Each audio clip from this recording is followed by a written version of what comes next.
I guess we're playing some kind of an odds game here. I don't like to put it in those terms. It just seems to me, again, that if I have breast cancer, and if I know that I wait, I know that it's going to metastasize at some point. Not necessarily. More often than not? No, not, well, actually it depends whether it's detected mammographically or otherwise. If it's detected mammographically, fewer than 50% will ever metastasize. If it's detected otherwise, something possibly greater than 50%. Well, if it's detected mammography and with mammography and less than 50% metastasize, that's because something's been done, right? I mean, you don't just detect it with mammography and say, okay, we're not going to do anything. The question is, Senator Harkin, what has been done? Several things have been done. One is that you found more cancer.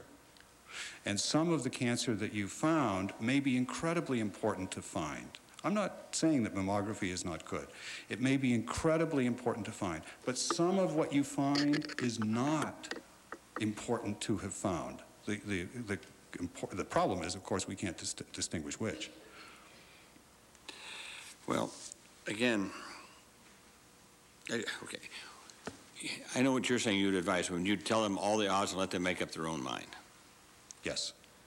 But we're lay people, you know, we're not scientists. And we want to know what odds on, what's the best thing to do. I mean, you know, we look to the medical community for their advice and guidance and direction.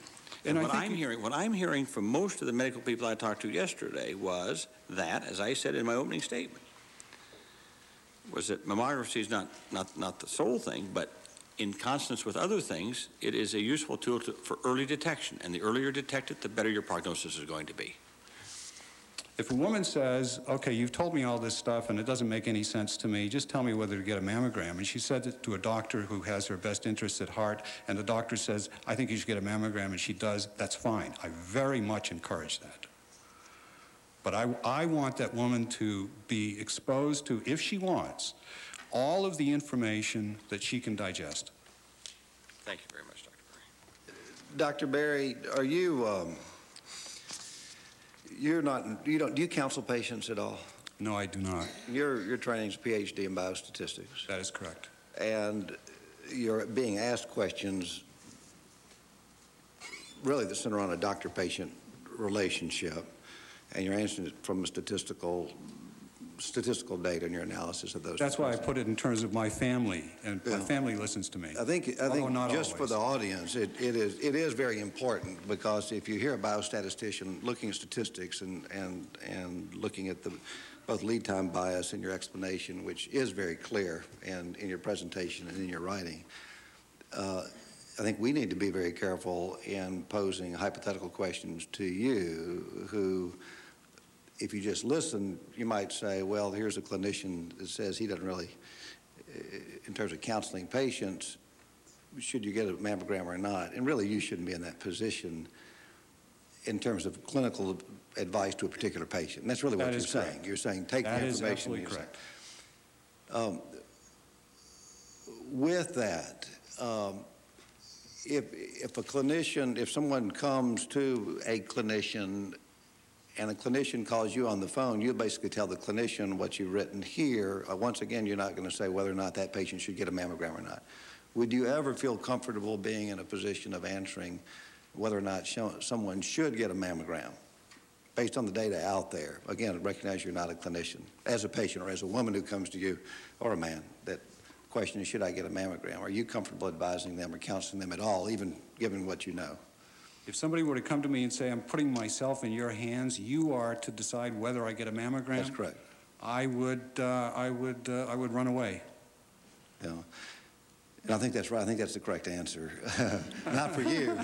But it is a position that physicians are in, because they are looking at the biostatistical data. It's clearly confusing to the American people or people around the world, where the statistics are limited. They don't give the full answer.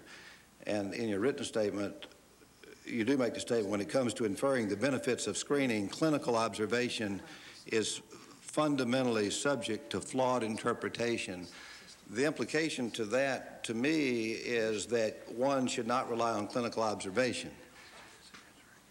In the context of screening, it's very important in the context of treatment. A doctor gives Mrs. Smith a treatment and Mrs. Smith does well, he or she learns from that, and that's very important. And what I'm saying is you can't learn in screening. And the biostatistician from screening looks at large populations in order to, which I think is potentially dangerous, inferring how you should treat a particular patient.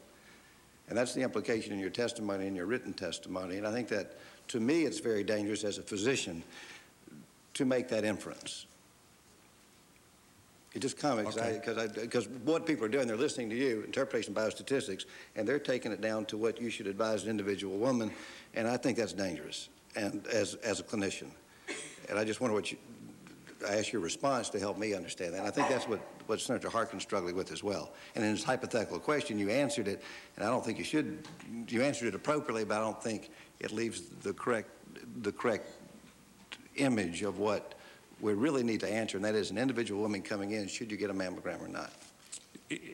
I think there's a distinction between talking about the individual as an abstract and the individual as a particular one. Yes, the individual as a particular one, I completely agree. The individual as an abstract, I mean, I am interested in communicating with particular women, but not with women as individuals.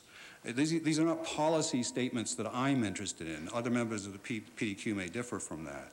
I'm interested in a particular woman's decisions and what kinds of things she should consider.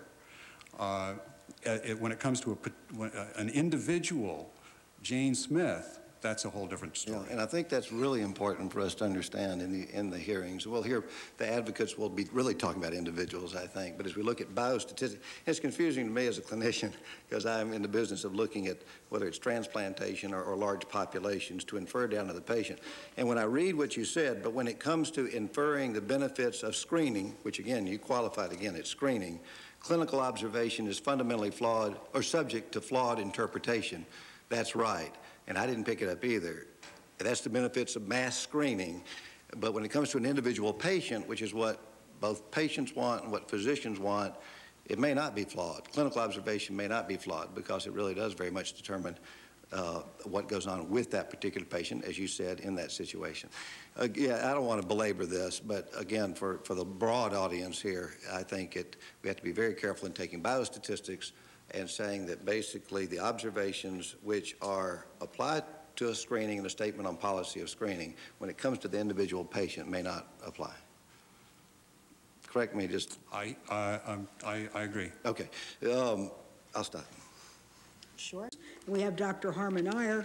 He has a long career interest in cancer research. He comes to us as an academic career in medical oncology.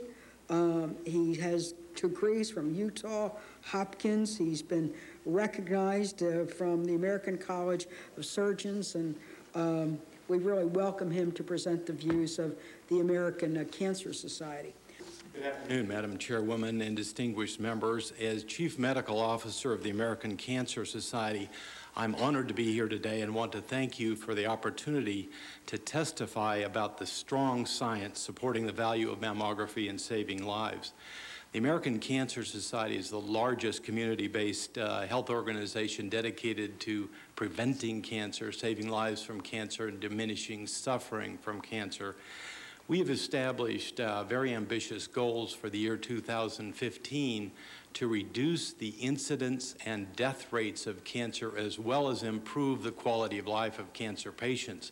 And in order to do that, cancer prevention and early detection is a critical aspect of this strategy. You have heard from Dr. von Eschenbach about the magnitude of the cancer problem, the breast cancer problem, but one fact he didn't give you, which I think is astounding. A woman who dies of breast cancer in America loses 19 years of life due to premature death, as judged by average life expectancy. As a medical oncologist and cancer specialist, I've personally taken care of over 1,000 patients with breast cancer and witnessed the suffering that occurs to patients and their families from breast cancer. And I believe that we are making vast progress in this country, saving thousands of lives from breast cancer, and I hope to not see that reversed. We too would add our encouragement behind the U.S. Preventive Services Task Force recent affirmation of mammography and believe that it adds to the scientific evidence behind it.